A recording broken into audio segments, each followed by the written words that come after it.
You know, it's said that everyone is afraid of something. What those fears are may vary less from person to person than you might think. If you've ever wondered if it's possible to live a life that is truly untroubled and fear-free, you're going to love our time together today. One thing you never need to be afraid of is Mornings with Bishop Robert. Welcome. Glad you decided to drop by this morning. My goal is to introduce people to the Jesus they never knew and help them get to know him and his word personally and better. So if our time together today speaks to your heart, let me invite you to like, subscribe, and share it with a friend. If you're afraid of public speaking, you're not alone. It's actually one of the most common fears. Now, truth be told, it's really not about the speaking for most folks. It's actually a fear that you're going to make a fool of yourself when you are the de facto center of attention. Snakes are another common item on the fear list. You know, I've seen a video of a king cobra that was dying of thirst and decided to approach a person in hopes he would give it a drink of water. Yeah, it was one of those, animals asking people for help videos. But the question I couldn't get past was, when a cobra is approaching, a cobra, who says to themselves, gee, I wonder if it's just thirsty? I mean, my rule of thumb is this: if it scares Indiana Jones, that's enough for me. Besides, human interactions with snakes haven't really gone well since the Garden of Eden. Flying actually tops the list of fears for many, many people. I mean, probably folks who don't see many snakes. I know people who cannot sit in a window seat if they fly.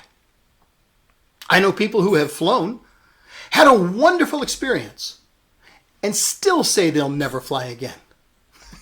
Go figure. One thing that never made sense to me was that airlines have made seat cushions double as flotation devices.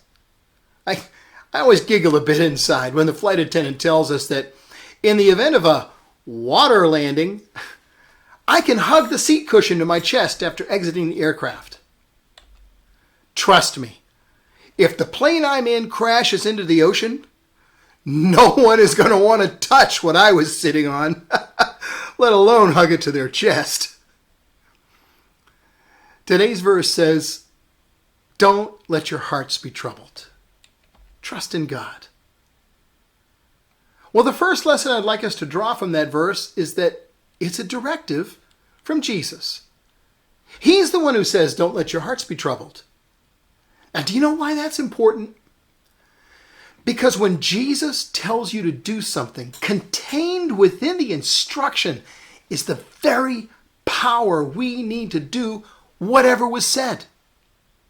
I mean, think about the apostles surrounded by a crowd of thousands and thousands of hungry people. And they suggest to Jesus that he should send the people away into the surrounding villages so they can buy food. Then Jesus, he suggests the impossible. You give them something to eat. Great idea, Jesus. Let me just ask the guys which one of them packed dinner for 10,000. All they had was a kid's sack lunch. 5 small loaves of bread, a couple smoked fish. But when Jesus has said, you give them something to eat, the provision was in the obedience. And not only did everyone get all the food they wanted, there were a dozen baskets of leftovers. We see the same lesson being repeated over and over again. Peter, and everyone else on the boat, by the way, was scared spitless when he sees a ghost walking on the Sea of Galilee. Then when the ghost claims to be Jesus, and he's still too far away to be seen clearly in the pre-dawn mists, Peter says, Lord, if it is you, tell me to come out to you on the water. Now, Peter understood that if a ghost was lying to him about his identity, he'd be going for a swim. But if Jesus had told him to come, if that was what Jesus said to do, then contained within that invitation was the very power he needed to walk on water. Jesus' commands have power. Lazarus, come forth. Be clean. Stand up. Rise up and walk. Little girl, I say to you, get up. You get the picture. So Jesus tells us, don't let your hearts be troubled. Trust in God. And you and I, like Peter, have a choice to make. Because if Jesus said it, then contained within the instruction is the very power we need to do whatever it was he said. And he said, don't let your hearts be troubled. Trust in God. So that means two things. First, based on his instruction, I can decide that I will not let my heart be troubled. I can. Now, if I prefer to be upset, concerned, have sleepless nights, and worry myself to death, I can decide to do that too. But I don't have to. The power not to have my heart be troubled is in my hands. Jesus put it there with his command. Second, based on his instruction, I can decide to trust in God.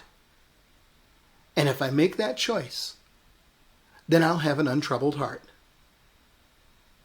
It all comes down to faith. Either Jesus is who he says he is, and his commands have power, or he's not. Isaiah the prophet knew whereof he spoke when he said to God, you keep him in perfect peace whose mind is stayed on you, because he trusts in you. Yes, he does. Like everything else, he gives us the grace to obey. It's never our power and strength, it's always his. But we have to make the choice. Are we going to step out in obedience and do what he commands? We can, because contained within his command is the very power we need to obey. Even if the situation we face is not humanly possible. And if we choose to obey, his grace and his strength enable us. His blessings pour forth upon us. His peace will fill us. And when we feel overwhelmed, he reminds us that his grace is sufficient and his power is made perfect in our weakness. Whatever we face, he will face with us. Whatever the trial, he will enable our victory. When the night is dark, he's our light. And when all is hopeless, he gives more hope. And there's one simple key to unlock every one of those promises. Don't let your hearts be troubled. Trust in God. Well, that's all we have time for today. Except I'd like to ask as you go to help me introduce people to the Jesus they never knew and help them get to know him and his word personally and better. Would you please like this video? Help more people see it. And click follow or subscribe so that you and I can get together every day. Now, the comments section is a great place to leave a question if you have one. And one more thing. Share this with a friend, please.